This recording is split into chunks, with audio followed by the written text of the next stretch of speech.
and policy variable, and policy typology.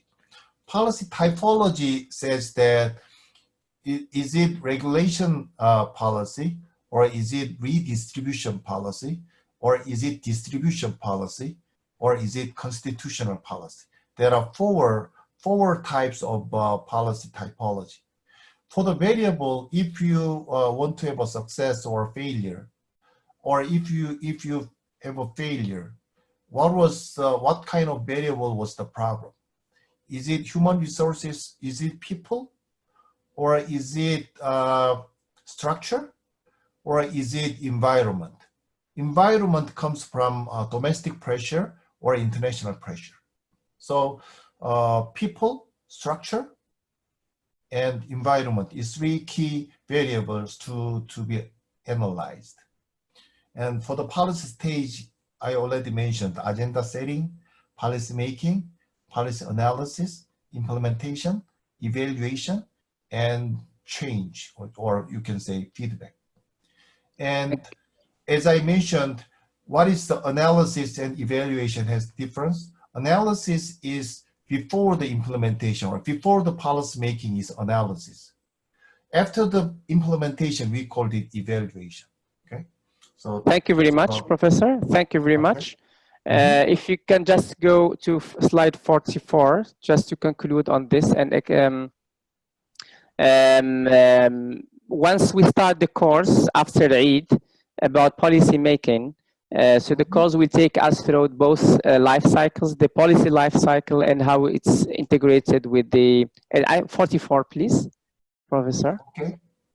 Value stream model, right? Yes, yeah, value, exactly, value creation. So here we have the course will take us from the agenda setting of policy to policy making, analysis, implementation, until the policy evaluation and change. And it's built around three stages. First one is policy design, is one level. Second one is policy implementation, and third one is policy evaluation.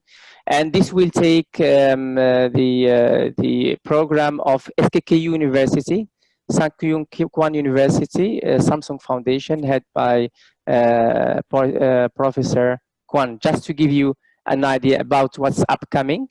We still have room for some questions. Please feel free to ask your questions. So as Adil mentioned, if I add very quickly, I would like to discuss with you about maybe 4 design courses and 4 implementation courses and 4 evaluation courses. So we will talk about some basic concept and basic design issue and basic theories, and then with the practical cases and practical example. Okay, thank you. Thank you.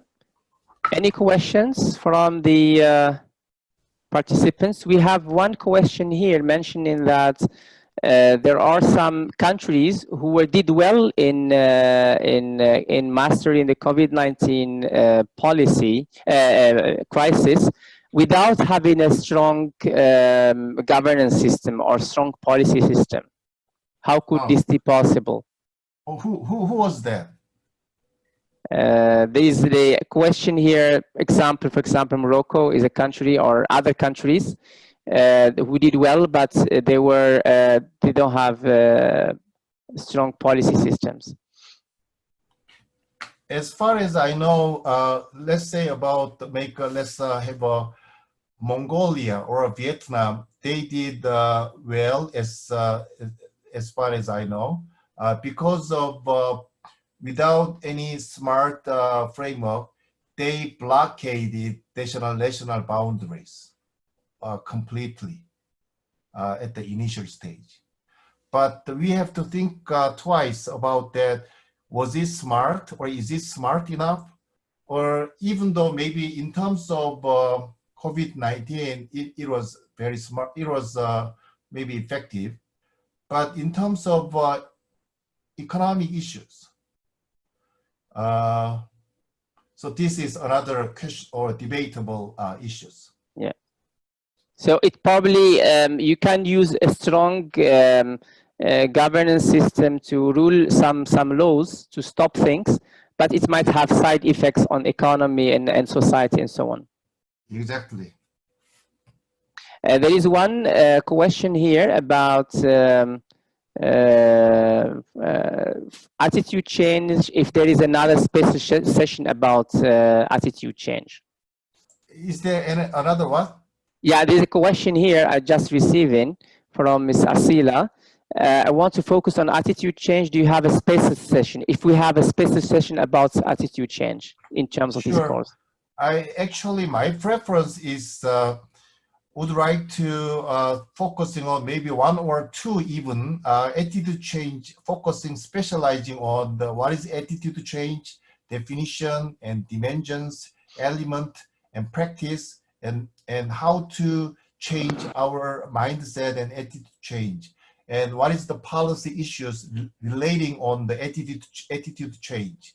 So what kind of individual approach as well as institutional approach we need to make a good attitude change. So one and a half or one or two session, at least one specialized session for the attitude change.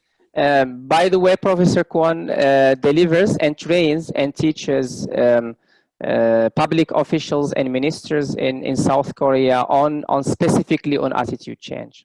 Yes. I have another question here. Do you agree with developing soft laws or hard laws on disruptive technologies in public sector? Soft laws so in I couldn't hear you. Which one? Say please. There is a question here if you agree in developing soft laws or hard laws on disruptive technologies in the public sector. If what the question is law and what is hard okay, law? let me allow Hala to explain her question. Hala? Yes, no, hi. Yes. You need to teach me about the first what is soft law, and you mean the software law and hardware law? No. My question is because I read an article yesterday about this, that when we are developing like a policy for example, AI or using machine learning in public sector, should we develop at first a soft law with going easy in public sector to use it and having POC labs and trying this technology and experimenting, and then we're going to enforce the hard laws in policy and checking if they're doing those, are they capable of implementing those technologies in a specific way? As I listening to you, definitely it is a very valid approach, very sound. You know, the AI and machine learning, this kind of things is very uncertain and sometimes risky to widely experiment to the society at first. So maybe it is stepwise, it is very wise and very clever, a very effective approach for the experimenting within the small area or even within the agency, and then make a hard law. I think this definitely effective approach. Can you elaborate, Professor? I think the South Korea issued a national strategy 4 or 5 years ago about Industry 4.0. So how did it go with this? More enforcement or more funding, or what was the policy elements used to strengthen the positioning of South Korea in Industry 4.0? In Korea, if Korean approach is that very top-down. Still, we have a very top-down approach. I don't know whether it is good or not. It is kind of cultural issue, or this is kind of issue. But I personally think that Korean government, Korean president has their own special committee on the fourth industrial revolution. So legalization, legislation, and legal framework, and also strategy, they do the president himself preside the meeting about fourth industrial revolution. And the related ministers and secretaries all convened one tables. So it is very exclusive and very enforcement. So this kind of very aggressive approach, I think, makes sense in this turbulent, uncertain world. What do you think, Adil? Thank you. Thank you. We have another question here. Can you just a little bit more describe governance innovation elements of governance innovation? Is it clear, or I need Mr. Arif to elaborate more on this? Please elaborate about more. I said about government innovation and governance innovation and policy innovation. There are three concepts.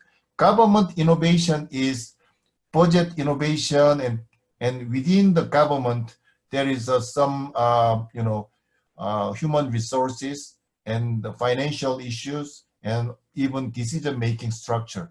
This is government innovation. When I say about governance innovation, this is a little bit broader collaboration between and among government and also business corporate and also NGOs in civil society. So in overall collaboration framework, I called it governance innovation. And then policy innovation is a little bit more focused on, as I said, agenda setting, policy making, and implementation, and evaluation and analysis. These are the policy innovation.